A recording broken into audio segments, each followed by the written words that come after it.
Hello my dear students, so welcome back. I hope you all are fine. तो आज हम करेंगे class 6 की साइंस की वर्कशीट नंबर 34। ठीक है बच्चों, विद्यार्थी के नाम में आपका नाम आएगा, कक्षा अध्यापक में आपके टीचर का। आज पढ़ने वाले बच्चों हम प्रकाश, छाया एवं परिवर्तन। चलिए पढ़ते हैं। प्रकाश सदैव सीधी रेखा में गमन करता है, यानी कि बच्चों जो प्रकाश यानी कि रोशनी, लाइट जो होती है वो क्या करती है, सीधी रेखा में गमन करती है, यानी कि सीधी रेखा में चलती है। ठीक है बच्चों, चलिए आगे बढ़ते हैं। क्रियाकलाप फर्स्ट है आपका, एक पाइप का टुकड़ा लीजिए या एक लंबी रबड़ की नली।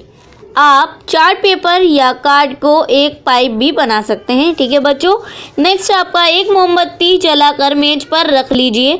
अब मोमबत्ती को सीधी पाइप से देखिए। ठीक है बच्चों, चलिए अब आगे है लिखा है, अब पाइप को मोड़कर उसके द्वारा मोमबत्ती को देखें। ठीक है बच्चों, प्रेक्षण क्या हुआ आप बताएंगे। चलिए फर्स्ट है आपका, क्या आप सीधे पाइप से मोमबत्ती को देख पाए, तो यहाँ लिखिए आप हाँ भाई, सीधे ही पाइप से हम देख सकते हैं। फिर उसके बाद लिखा है आपका नेक्स्ट, क्या आप मुड़ी पाइप से मोमबत्ती को देख पाए, तो नहीं, मुड़े हुए पाइप में से हम मोमबत्ती को नहीं देख पाए। ठीक है बच्चों, निरीक्षण। अब इसका निष्कर्ष क्या निकला वो लिख देंगे, तो आप लिखेंगे प्रकाश सीधी रेखा में चलती है। ठीक है, चलिए अभी इधर आ जाते हैं। पिन होल कैमरा कैसे बनाएं। पिन होल कैमरा कैसे बनेगा बच्चों, फर्स्ट लिखा आपका, कार्डबोर्ड बॉक्स का एक सिरा काट कर एक किनारे पर ट्रेसिंग पेपर लगा दीजिए। नेक्स्ट आपका, बॉक्स के दूसरे किनारों पर बीच में एक छोटा छेद कीजिए। थर्ड आपका, आप छेद वाले भाग को किसी चमकदार वस्तु जैसे मोमबत्ती को लो या एक पेड़ की ओर कर दीजिए। ठीक है बच्चों। फोर्थ आपका, क्या कोई ट्रेसिंग पेपर के पर्दे पर वस्तु का उल्टा प्रतिबिंब दिखाई दिया। ठीक है बच्चों, चलिए भी नीचे आ जाते हैं। पिन होल कैमरा संबंधित जानकारी, प्रतिबिंब उल्टा बनता है। ठीक है बच्चों। नेक्स्ट आपका, ऐसा इसलिए होता है क्योंकि प्रकाश सदैव सीधी रेखा में गमन करता है। फिर उसके बाद, इस कारण वस्तु के ऊपर आने वाला प्रकाश की रेखा और वस्तु के नीचे से आने वाली प्रकाश की रेखा एक दूसरे को पिन होल से काटती हुई सीधी चलती हैं। ठीक है बच्चों। फिर नेक्स्ट आपका, प्रतिबिंब बहुत साफ नहीं होता क्योंकि कम प्रकाश पिन होल से अंदर जाता है। ठीक है। फिर उसके बाद लास्ट लिखा हुआ आपका, प्रतिबिंब रंगीन होता है। प्रतिबिंब और छाया में यह एक बहुत महत्वपूर्ण अंतर है। ठीक है बच्चों। चलिए अब प्रश्न नंबर फर्स्ट, आप पिन होल कैमरा बनाता है। फर्स्ट ऑप्शन आपका, एक सीधा और छोटा प्रतिबिंब। बी आपका, एक सीधी और बड़ा प्रतिबिंब। सी आपका, एक उल्टा और छोटा प्रतिबिंब। और डी है, एक उल्टा और बड़ा प्रतिबिंब।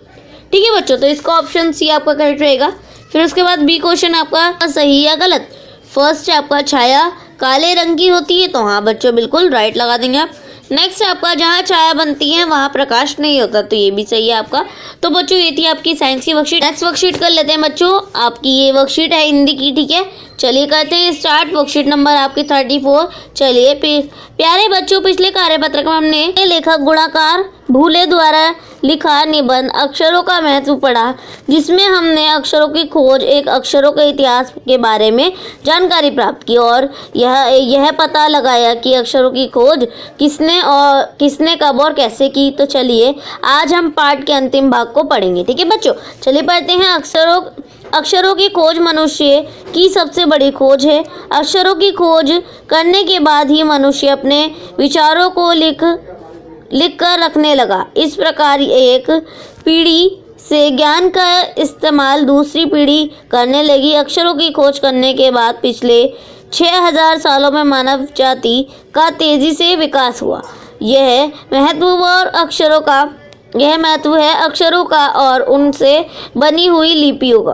अंत हम सबको अक्षरों की कहानी मालूम होनी चाहिए। जिन्हीं अक्षरों को हम पढ़ते या लिखते हैं वह कब बनाए गए, कहाँ बने और किसने बनाए, यह जानना जरूरी भी है। ठीक है बच्चों, चलिए अब आए थे क्वेश्चन आंसर्स पर।